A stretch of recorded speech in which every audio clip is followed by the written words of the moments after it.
8 திசைகளுக்கும். ம். 8 திசையில யார் யார் எங்க போறாங்களோ, அவங்க இந்த இடத்துக்கு வரணும்னாங்க. ம். அந்த கல் வழிபாட்டுல வரும்போது தான், இந்த விருட்ச வழிபாடுங்கிறது கொஞ்சம் அதிகமானது. ஓகே. அந்த அதிகமானம்போது சித்தர் பெருமக்களும் மத்தவங்களும் அந்த சுவிட்சமா வாழுற ம்.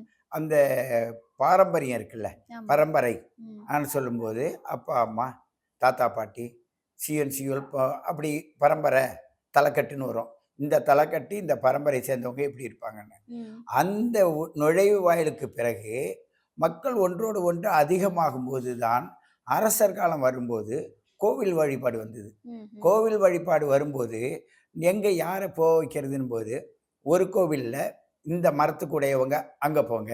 ஓகே. இந்த மரத்துக்கு உடையவங்க இங்க போங்கன்னு அப்படி பிரிக்கும்போது தான் ம். 27 நட்சத்திரத்துக்கும் அந்த 12 ராசி மண்டலத்திலும் 12 கோவில்கள கட்டி 27 நட்சத்திரத்துக்கு மரங்கள ம். அந்த ஸ்தல விருட்சம்னு கொண்டு வந்தாங்க. ஓகே. அந்த ஸ்தல விருட்சிகத்தின் பிரகாரம் ம். அந்த மக்கள் அங்க போனா தான் அவங்களுக்கு ஒரு திருப்தி கிடைக்கும். ம்ஹ்ம். அது மாறுனாங்கன்னா திருப்தி குறையறத அவங்க உணர்ந்தாங்க. ம். சரி இங்கேருந்து ஒரு பொண்ண அந்த இடத்துக்கு கட்டி குடுக்குறோம். ம். அப்ப என்ன பண்றது?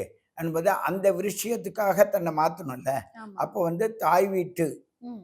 குலதெய்வம்ன்னும், அடுத்தது த புகுந்த வீட்டு குலதெய்வம்ன்னு. ம். அது குலதெய்வமா மாறுது.